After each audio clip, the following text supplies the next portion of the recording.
Sacerdoce royal, Dieu fait grâce.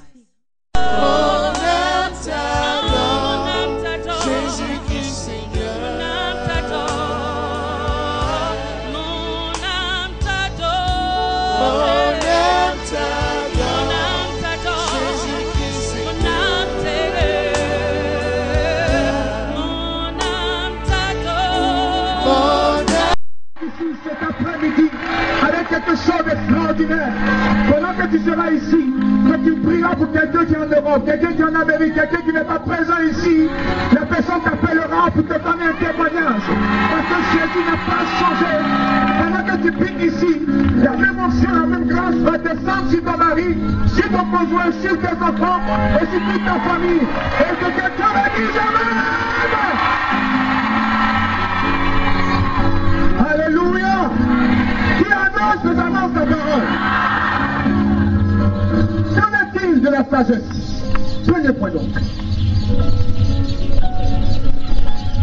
Le contenu de la prédication de Paul ne reposait pas sur les dernières nouveautés en matière de réflexion intellectuelle, en matière de sagesse humaine.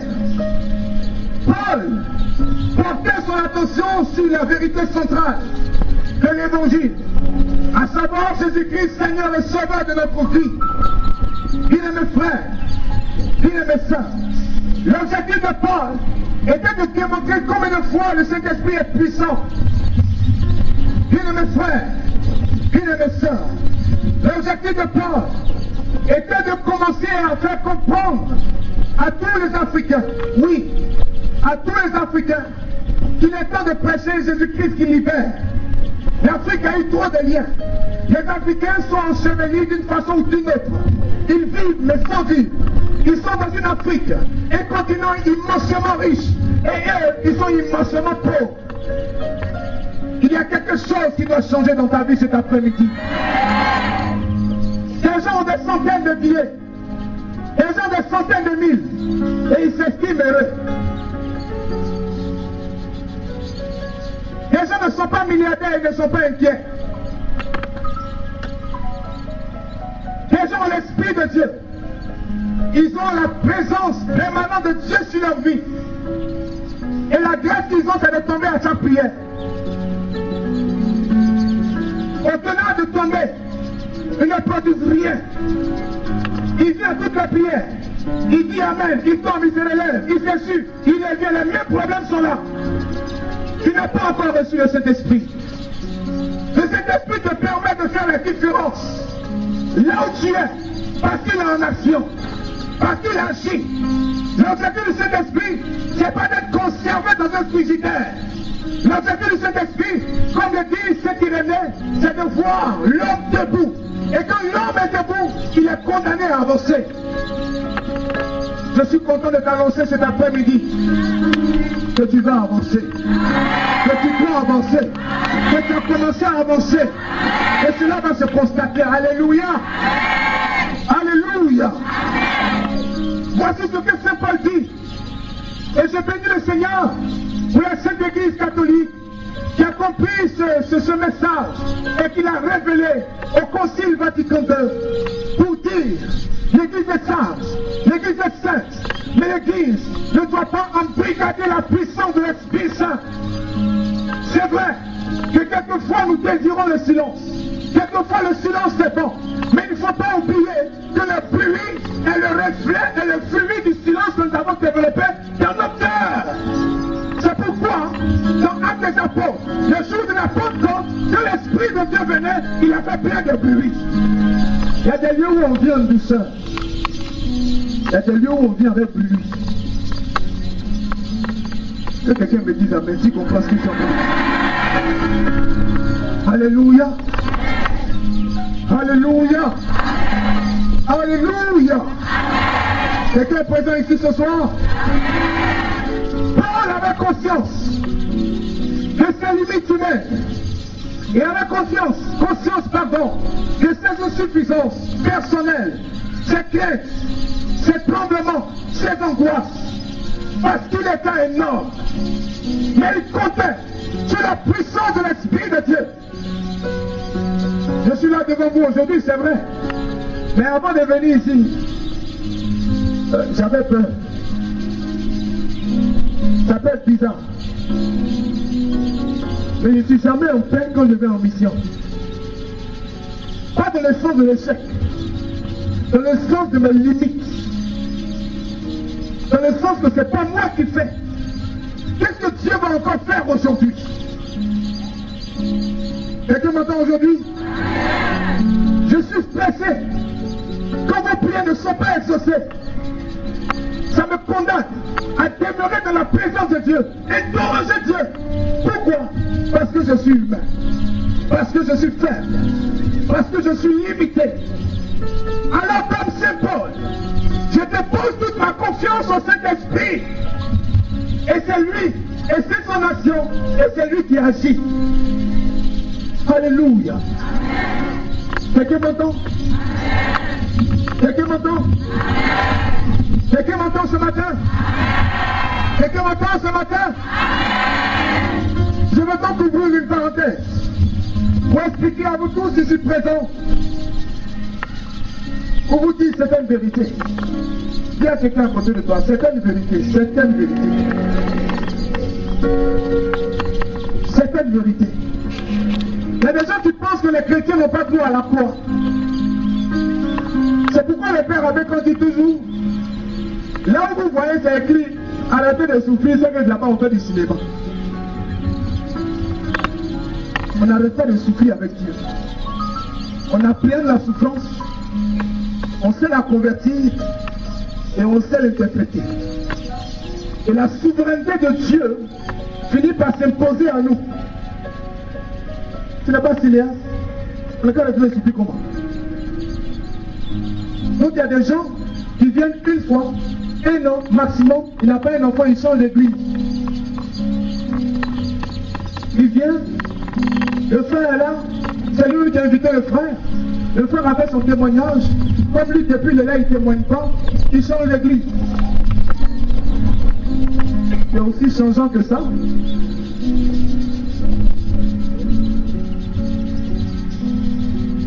Je suis content de t'informer. Dans mon cœur franc. Et c'est pas parce qu'on a un enfant qu'on va au ciel.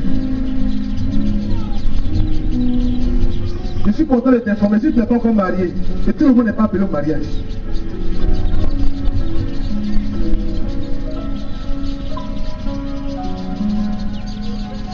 Les gens sont des petits d'amour. Chacun fait ça là, c'est pas pour moi. Tu descends. Alléluia. Il faut que tu saches, on peut être célibataire et puis aller au ciel. On peut avoir un enfant sans se marier et puis aller au ciel. On peut être divorcé et puis aller au ciel. Il faut arrêter de faire croire aux gens. Dieu peut tout faire, c'est vrai. Mais tout le monde n'est pas appelé à la même chose.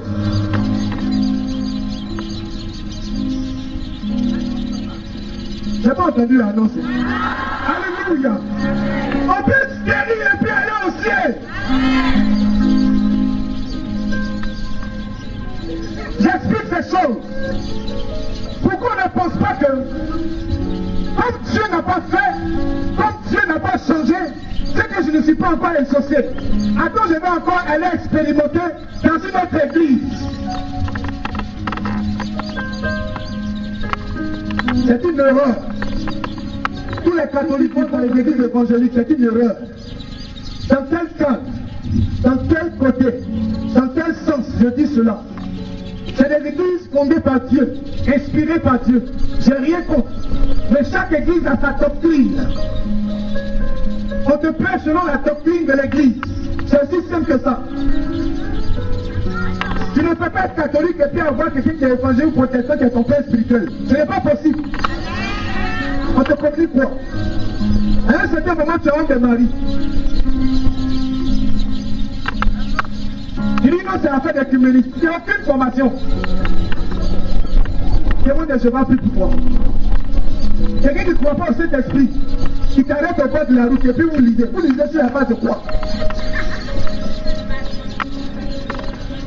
Tu n'es pas informé. Tu penses que tu es ouvert. Oh, tu as possédé. Non, c'est que c'est en fait de Dieu qui le met dehors là. J'en fais un peu honte quoi. Je referme la parenthèse. C'est pourquoi à l'église catholique, les choses sont sérieuses. On ne te baptise pas pour te faire plaisir. On fait des années avant le baptême. Après le baptême, il y a un autre grade encore qu'on appelle confirmation. Avant d'aller au mariage, il y a encore un temps de formation. C'est pourquoi les pères font 7 ans, 8 ans pour étudier, pour se former. On ne marche pas et puis on dit Dieu m'a touché et puis on commence à prêcher. Il y a quelqu'un à côté, il faut te faire former un peu. Je referme la parenthèse. Saint Paul, il y a la prière, tu prends tes bêtes, tu dis, hey, on dirait que c'est comme chez nous là, il faut être enseigné. L'église catholique est la première. Les autres églises sont sorties d'elle, il faut être enseigné. Il y a des choses auxquelles on est habitué. Seulement dans l'église, tout est organisé et hiérarchisé. Il y a un lieu où on trompe, qui est ici là. Il y a un autre lieu, qui est le haut lieu, qui est la messe où on ne trompe pas. Non, quand on va à la messe, on ne sent rien. On ne sent rien à la messe. On expérimente. La messe c'est pour les gens, les gens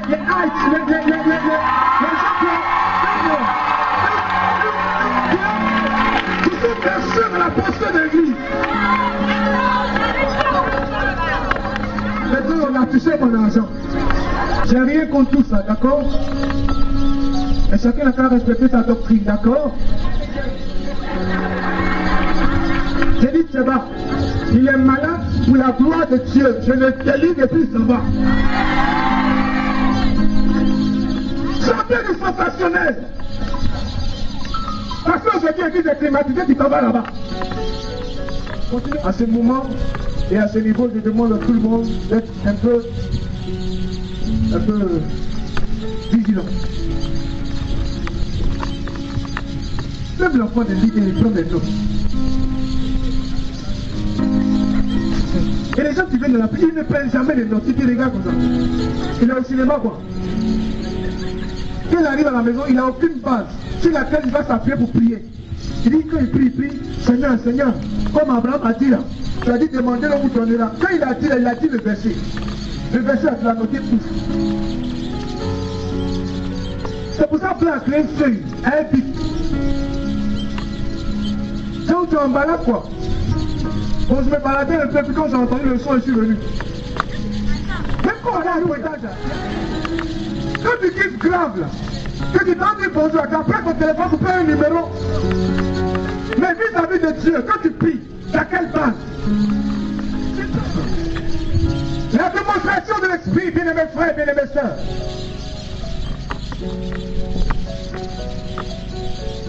Je suis content de Jésus-Christ de Nazareth. J'ai vu des mains pousser. J'ai vu des morts revenir à la vie. J'ai vu la chair pousser sur des mains. J'ai vu des pieds pousser. Un plus long que l'autre. Un peu comme ça. Et puis on prie. Puis après ça se couche. Opération en direct. C'est pour ça chaque fois que je prêche, j'ai peur. Ma fille me demandait pourquoi j'ai peur, pourquoi je suis stressé. Parce que ce n'est pas mon œuvre. Mais je crois que ce soir, quelque chose va t'arriver, tu ne vas jamais oublier cette chose. Une chose glorieuse va t'arriver. Alléluia. Une maladie va disparaître. Tu vas te positionner quelque part. Un ange va te visiter. La puissance de Dieu va t'affecter. Tu ne seras plus la même personne. Alléluia. Tu te concernais par cette prophétie. Dis-moi amen fort. C'est la première fois que je vois des gens qui disent amen, qui sont concernés par quelque chose depuis qu'ils sont assis. Amen.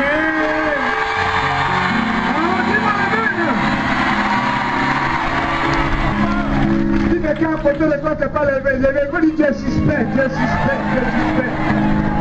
Dis amen très fort. Dieu vous bénisse, amen. On va s'asseoir. La démonstration de l'Esprit Saint, c'est l'action du Saint-Esprit, capable de vous convaincre de péché. capable de vous convaincre de péché. Un monsieur était un cas de cette nation. Un monsieur n'avait pas une vie trop correcte. Il se moquait de Dieu. Dieu nous a fait la grâce de le rencontrer. Un échange, bref, 5 minutes. En plein climatiseur, le monsieur a commencé à s'expliquer. Il dit, qu'est-ce qui se passe? Appelez mon docteur. Le docteur arrive. Il reprend toutes ses tensions. C'est Constance. Constante. C'est Constante. Ok. Constance, c'est... Bonjour. C'est Constante. Il se trouve que sa tension qui était toujours bizarre est devenue régulière. Il dit, mais comment ça se passe? Je n'ai pas pris de médicaments. Je dis, celui qui est assis en face de toi, c'est un enfant de lumière. Il est baptisé à l'église catholique. Un baptême sérieux. Donc la grâce de Dieu est puissamment investie en lui. Pendant qu'il te parle, qu'il cause avec toi, qu'il te fait un petit sourire, il est en train de t'impacter. C'est l'esprit qui est sur moi, qui est en train de se déposer sur toi. À peine j'ai fini de lui donner cette parole, voici le monsieur qui se prépare dans ta chaise.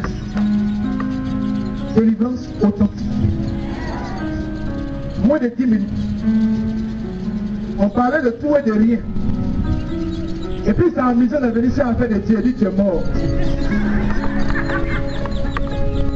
Il dit, moi je ne comprends pas bien. Dieu est là à agir. J'ai dit, bonne arrivée. Dans mon cœur, j'ai dit, Seigneur, montre-lui combien de fois tu es rapide. Et tout à coup, il a commencé à avoir la sueur. Et je lui donne clairement la parole qu'il avait sortie avant notre échange. Il dit, mais comment tu fais? C'est de la magie. J'ai dit, non, ça ne s'apprend pas. Quand on est baptisé, qu'on est confirmé, dans l'église catholique, on appelle ça des sacrements d'initiation. Ça te plonge dans la vie de l'esprit. Tu scriptes l'esprit. Tu entends la voix de Dieu. Et tu réponds aux aspirants de Dieu, aux aspirations de Dieu, et à la mention de Dieu. Et Dieu t'utilise, Dieu te laisse agir, mais avec son son et sa grâce. Le même moment, le monsieur reçoit la guérison. Je suis en train de parler de la démonstration de la force et de la puissance. C'est le premier point que j'ai énoncé, c'est que le Saint-Esprit est capable de vous convaincre que vous êtes pécheur. Le monsieur a commencé à se confesser. Seigneur, je demande pardon. Il faut que tu demandes pardon à Dieu. J'ai dit non. Moi, c'est une écoute spirituelle que je fais. Mais quelqu'un d'autre est habilité, est mandaté à faire une confession. Dans l'église catholique, chacun a son rôle. On ne se confesse pas en direct.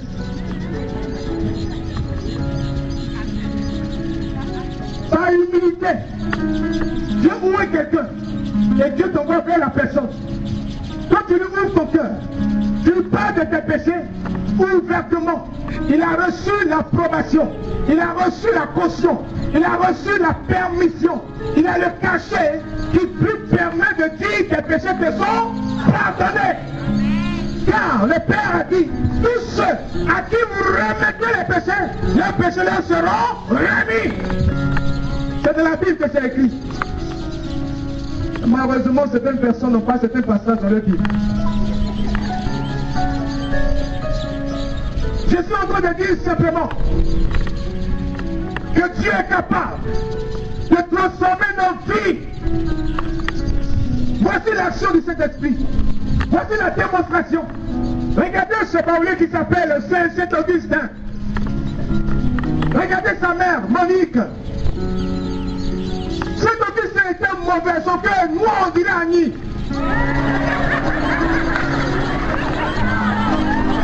C'est là que Annie qui est gentille. Toi aussi. Je demande à quelqu'un, continue à réagir, tu es Annie ou bien. Tu te sens menacé. Alléluia. Voici quelqu'un qui a une mauvaise vie, qui a fait tous les péchés, toutes les abominations. Mais Monique, sa mère, continuez de prier avec ferveur. Monique sa mère, continuez de prier avec tout son cœur. Et voyez Saint-Augustin, et voyez Augustin comme Dieu le voyait. Voici la puissance, voici la démonstration, voici l'agir de Dieu. Comment tu pries pendant que tu vois tes problèmes? Et voyez Saint-Augustin comme le meilleur des saints. Et dit, mon fils va changer. Mon fils, il n'est pas perdu. Mon fils, Dieu va l'attraper. Mon fils, Dieu va le bénir. Mon fils, il va bénir Dieu. Pendant qu'elle lui fait le mal, elle prie. Pendant qu'elle lui fait le mal, elle a mal. Elle a très mal. Elle a très mal. Mais elle espère en Dieu. Comment tu vois ton mari? Comment tu parles à ton mari? Comment tu vois ta situation? C'est ce qu'on appelle les yeux de la foi. Elle avait les yeux, des bons yeux. Elle voyait clair. Elle exerçait un ministère d'encouragement. C'est ça la puissance de l'Esprit Saint. Du courage.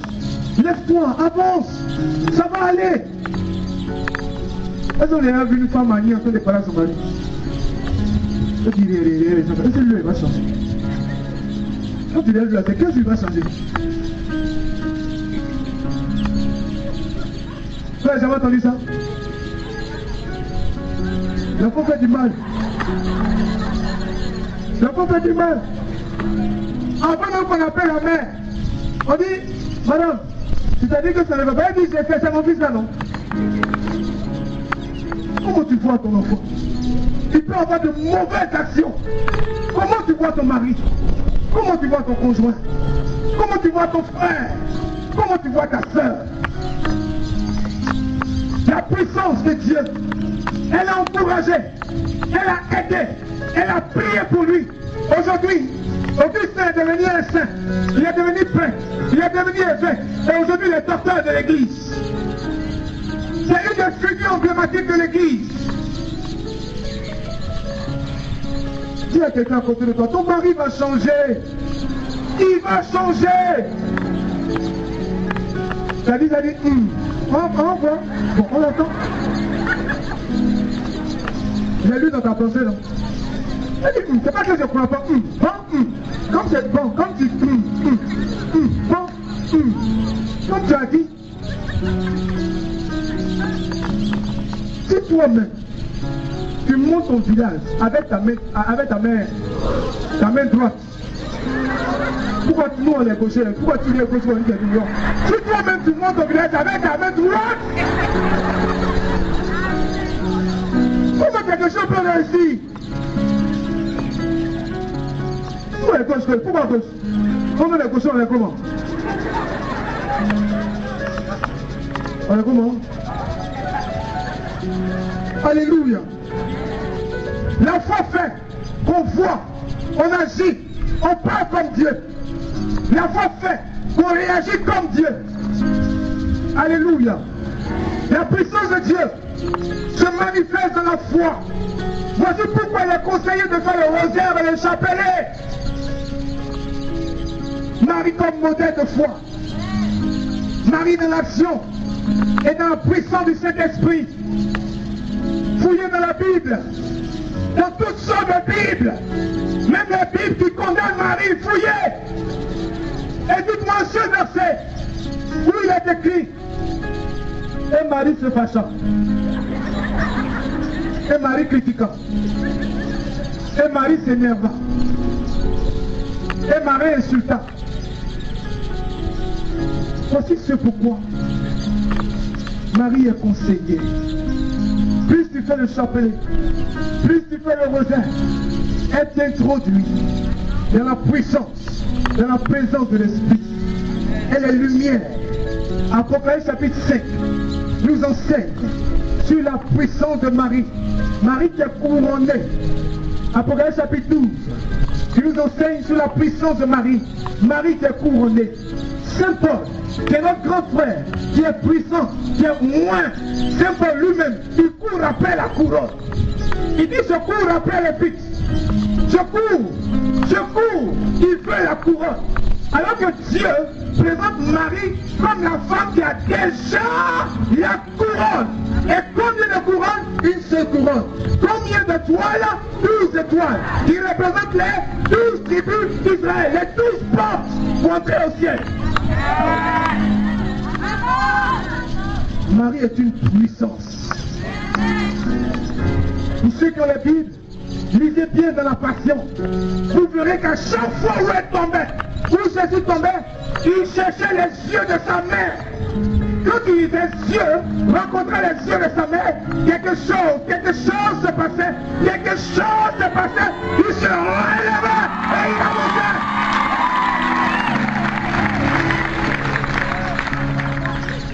Une femme comme ça, on ne la néglige pas. C'est pour ça que dans la Sainte Église, on l'appelle l'épouse du Saint-Esprit. Pourquoi? Parce que Dieu habite en elle. C'est ça l'action du Saint-Esprit. 16 ans. Dieu le Père, Dieu le Fils, Dieu l'Esprit Saint habite quelqu'un. Dieu prend le risque de quitter son trône et d'habiter un homme. L'homme conserve Dieu. L'homme met Dieu au monde. L'homme donne une forme à Dieu. L'homme donne des yeux à Dieu. L'homme donne bouche à Dieu. L'homme qui sort de Marie, il dit: je m'appelle Yeshua. Je m'appelle Yeshua. Je m'appelle Jésus. Je représente le Père. Celui qui m'a vu a vu le Père. Ah, je viens de qui? Du ventre d'une femme. La femme n'est pas importante. On peut ne pas aimer quelqu'un. Il y a des choses qu'il faut savoir accepter. Je rends grâce à Dieu pour les personnes de certain âge qui ont atteint beaucoup de maturité, qui conseillent Marie à leur fidèle sans avoir honte. Je rends grâce à Dieu pour Martin Luther, qui a été le précurseur du protestantisme, voilà, avant de mourir, qui a écrit un testament pour dire qu'il reconnaît la présence et la puissance de Marie dans l'église. Mais en temps, c'était déjà gâté. Mais il l'a reconnu avant de rendre l'âme. Ça là aussi, quand on parle, on a qu'à écrire, on a qu'à dire, parce qu'ils savent. La puissance de l'Esprit Saint. On ne touche pas à l'église, non. Les hommes de l'église peuvent être mauvais. Les hommes qui incarnent l'église peuvent ne pas être saints. Mais l'église est suscitée par Dieu, voulue par Dieu. Si Dieu voulait regarder les saints, on n'allait pas prendre de Bethel. Pierre.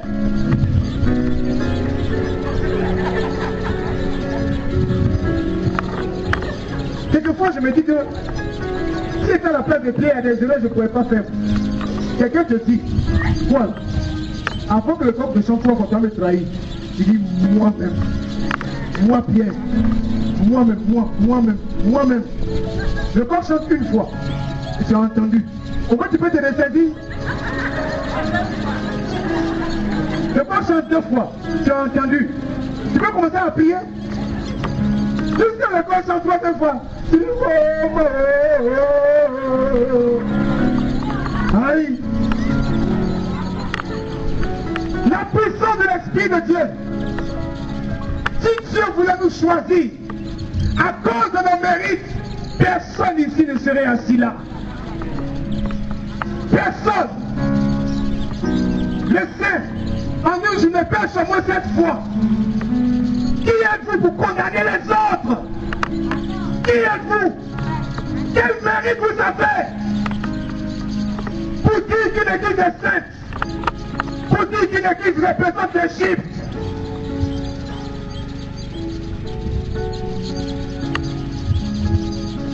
Parlons du Saint-Esprit. La puissance de Dieu se manifeste à travers les signes et les miracles. La démonstration de force et de puissance. Ne vous laissez pas perdre dans les guérisons. Nous pouvons faire des prières. Il peut y avoir des guérisons. Mais les guérisons ne sont pas les signes que nous allons au ciel.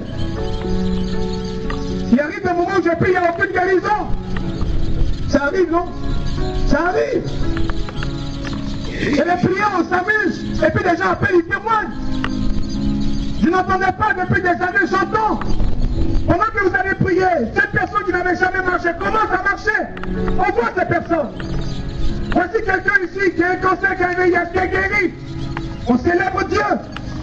La personne qui est guérie va prendre encore une autre personne pour que la gloire de Dieu se manifeste.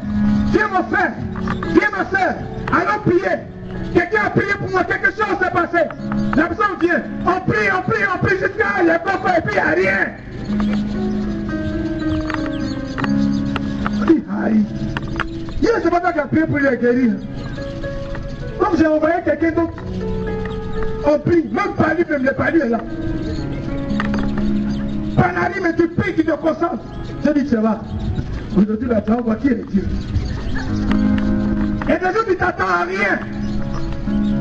Avant même que tu commences un ministère, les gens te posent des béquilles. Simplement pour dire quoi? Dieu seul est souverain. Dieu peut te guérir, comme il peut ne pas te guérir.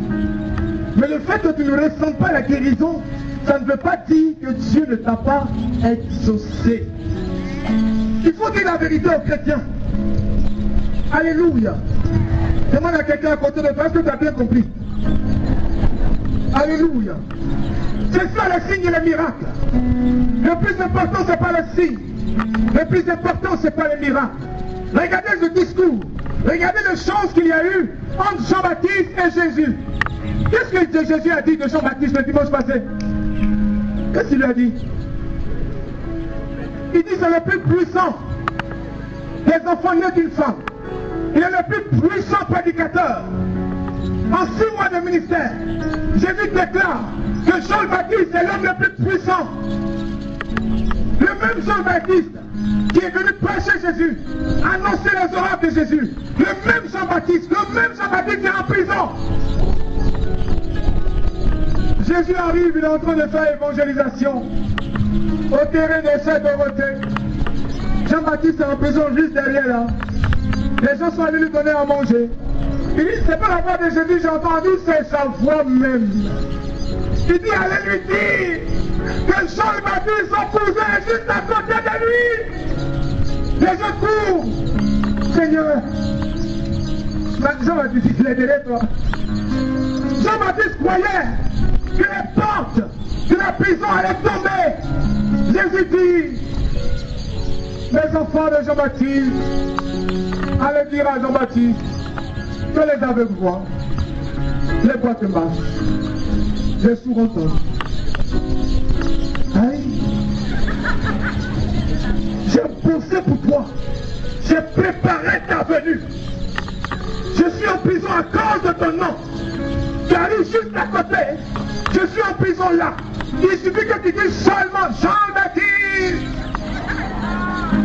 Sors. Dis seulement un mot.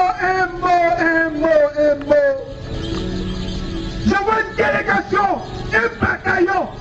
Tu renvoies le bataillon me dit, allez bien Jean-Baptiste. Que les lépreux sont purifiés. Voilà. Attends. Bon.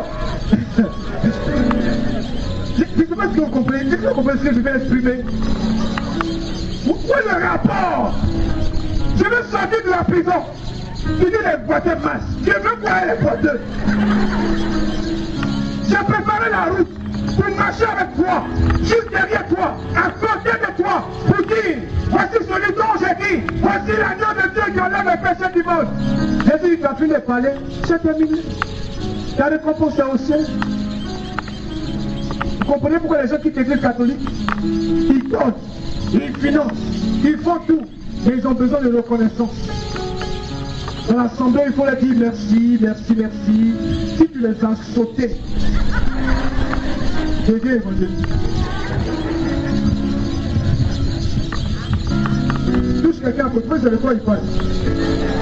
Touche-les bien, touche-les bien. Pour rien, ils sont frustrés. Est-ce que vous comprenez ce que je dis? Pour rien, ils sont blessés. Pour rien. Tous les blessés, tous les frustres. Je suis froissé. Je suis frustré. Je suis blessé. Je suis quoi? Endolori. Je suis quoi encore? Irrité. Je suis offusqué. Je suis anéanti. Je suis choqué. Je suis détruit. Je suis vexé. Je suis bouleversé. Je suis abasourdi. Je suis déçu. Tu es vaincu. Dis à quelqu'un, touche-le bien. Oui, tu es vaincu. Quoi, tu es vaincu? Si tu n'as pas touché pour lui dire ça ici, c'est où tu allais toucher pour lui dire ça? Touche-le bien. Tu es vaincu.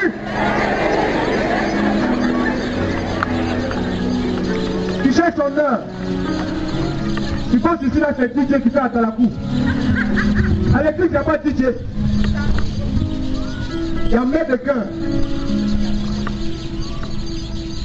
Revenons à la puissance. La puissance, je vais me tendre sur 2 ou 3 points.